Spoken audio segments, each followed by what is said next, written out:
Computer की जानकारी पाने के लिए हमारे YouTube चैनल अंकित कंप्यूटर्स को सब्सक्राइब करें। तो दोस्तों एक बार फिर से स्वागत है आपके अपने YouTube चैनल अंकित कंप्यूटर्स में। आज हम बात करने वाले हैं आपकी मेमोरी के बारे में बात करेंगे और बड़ा ही छोटा वीडियो है और बड़ी लॉजिक जानकारी हम आपको देने वाले हैं। इसमें आज हम आपको बताएंगे कंप्यूटर्स मेमोरी का जो होता है वो उसका स्ट्रक्चर बताएंगे, यानी कि स्ट्रक्चर मतलब किस प्रकार से मेमोरी का स्ट्रक्चर है और कितने भागों में ये मेमोरी हमारी बटी है।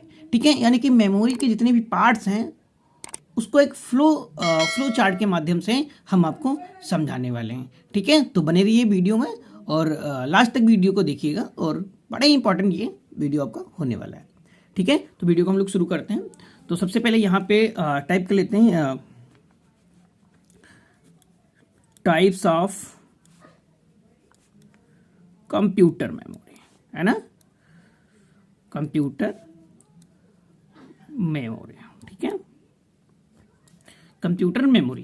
तो यहाँ पर पहले यही क्वेश्चन है कि कंप्यूटर मेमोरी हमारी कितने प्रकार की होती हैं या कंप्यूटर मेमोरी के प्रकार।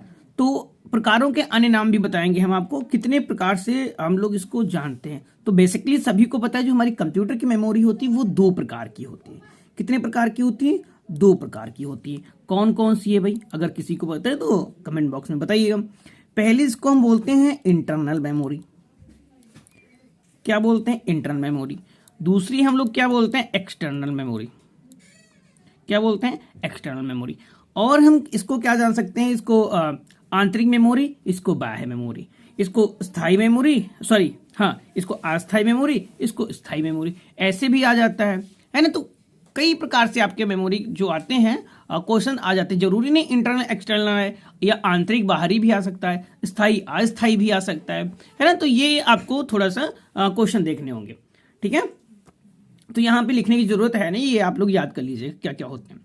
तो अब यहाँ पे हम क्या करते हैं, देखो भाई मेमोरी क्या होती है सभी को पता है, एक प्रकार की स्टोरिंग डिवाइस होती है और इसमें हम लोग क्या करते हैं कि डेटा को स्टोर करते हैं। जिस प्रकार से आपके वहाँ जैसे कोई भी चीज़ें हैं या जैसे आप खाना बनाते हो या फिर खाना खाते हो तो क्या करते हो, जैसे कि आपके वहाँ कुकर होता है या भगोना होता है, फ्राई पैन होता है, उसमें आप चीज़ें कलेक्ट करके रखते हो, चाय वगैरह जैसे जो भी है। तो आपको जरूरत होती है ना कलेक्ट करने के लिए, वैसे ही कंप्यूटर में डेटा को कलेक्ट करने के लिए भी कुछ जरूरी होती है ना, कुछ तो जरूरत होती है। तो उसको जो डेटा को कलेक्ट करते हैं वो कहाँ पे? वो मेमोरी में कलेक्ट होता है। कहाँ पे? मेमोरी में। तो यहाँ पे मेमोरी अलग अलग प्रकार के, जैसे भी कुछ भी कलेक्ट करते तो अलग प्रकार की चीजें होती हैं। ठीक है, तो वैसे ही इसमें भी अलग अलग प्रकार की मेमोरी, अलग अलग प्रकार का डेटा को हम स्टोर करते हैं। ठीक है, तो यहाँ पे दो प्रकार की हैं, इंटरनल और एक्सटर्नल। इंटरनल मतलब आंतरिक मेमोरी, आंतरिक मतलब जो अंदर से लगी होती है, बाहरी मतलब ऐसी मेमोरी जिसको बाहर से हम लोग लगा सकते हैं। ठीक है, ऐसी मेमोरी ना जो बाहर रखी होती है। ठीक है, तो यहाँ पे ये चीज ध्यान दीजिएगा। तो इंटरनल मेमोरी भी भैया हमारी दो प्रकार की होती है, यानी कि बाहरी मेमोरी आंतरिक मेमोरी भी हमारी कितने प्रकार की होती है? दो प्रकार की होती है। पहला आता है रैम और दूसरा आता है रोम। सभी को पता है रैम एंड रोम। तो यहाँ पर हम क्या कर लेते हैं, रोम को हम लेफ्ट साइड लिख लेते हैं और यहाँ पर रैम को हम राइट साइड लिख लेते हैं। ठीक है, इतना पता चला। क्या भैया अब रोम के भी पार्ट्स होते हैं, रैम के भी पार्ट्स होते हैं? तो हाँ भैया जी, रोम के भी पार्ट्स होते हैं और रैम के भी पार्ट्स होते हैं। रोम के पार्ट्स हम यहाँ पे पढ़ने वाले हैं। तो जो रोम के पार्ट्स होते हैं भैया जी, ये 3 टाइप्स होते हैं। कितने टाइप्स होते हैं? तो इसके 3 टाइप्स होते हैं। ठीक है, अब 3 टाइप्स कौन कौन से होते हैं देख लो। तो पहला तो इसका होता है पीरोम। क्या होता है भैया जी? पीरोम। एक होता है ईपीरोम। क्या होता है भैया जी? ईपीरोम होता है। थर्ड जो आता है वो होता है डबल ईपीरोम। क्या होता है? डबल ईपीरोम, या आप ईईपीरोम भी कह सकते हो। तो इतनी बात समझ में आई। रोम भी 3 भाग में क्या है? डिवाइड है, पीरोम, ईपीरोम एंड डबल ईपीरोम। अब हम बात कर लेते हैं रैम की भैया जी। क्या रैम भी डिवाइड है? तो हाँ भैया जी, रैम भी डिवाइड है। एक आपका होता है भैया जी एस रैम। क्या होता है? S RAM. दूसरा भैया जी क्या होता है, जिसको हम बोलते हैं डी रैम। क्या बोलते हैं भैया जी? D RAM. ठीक है, एस रैम को और हम क्या लिख सकते हैं? तो एस रैम को और भी हम क्या लिख सकते हैं यहाँ पे? तो यूज फॉर कैच। क्या लिख सकते हैं? Use for catch, CACH। यानी कि जो एस रैम का प्रयोग होता है कैच के मेमोरी के स्थान पे होता है। Cache memory CPU and RAM के बीच में क्या करती है? बफरिंग का काम करती है। ठीक है, दूसरा और यहां पे क्या लिख सकते हैं? तो ये जो हमारी मेमोरी होती है डी रैम से अत्यधिक काम करती है। तो यहां पे लिख सकते हो फास्टर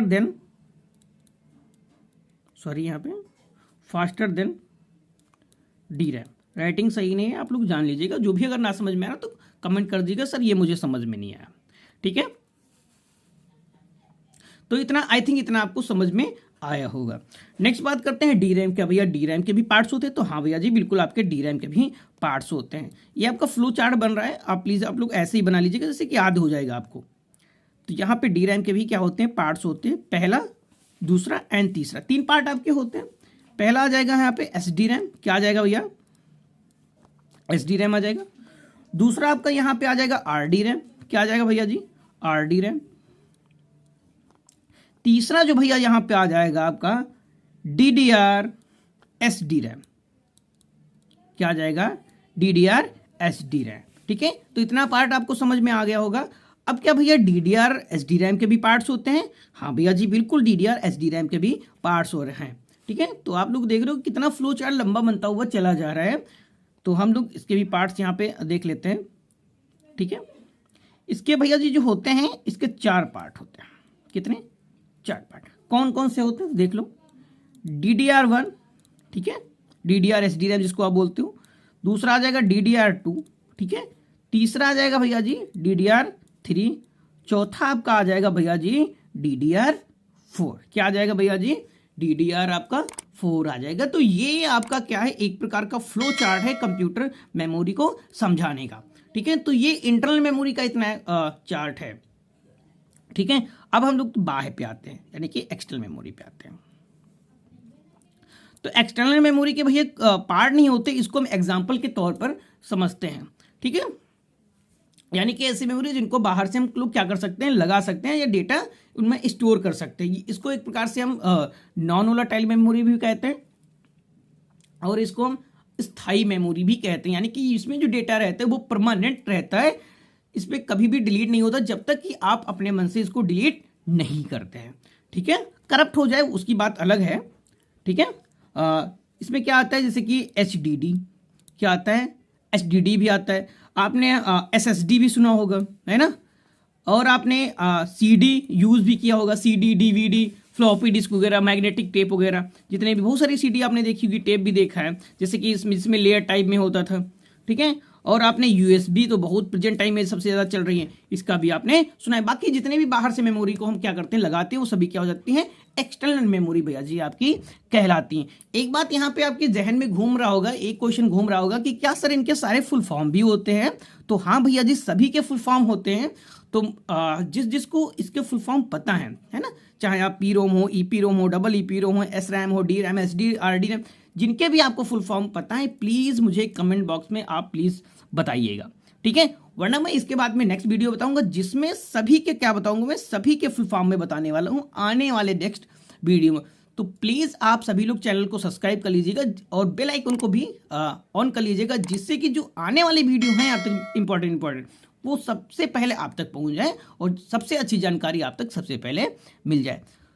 तो आशा करता हूं कि आप सभी को वीडियो पसंद आया होगा, ठीक है। तो मिलता हूं किसी नेक्स्ट वीडियो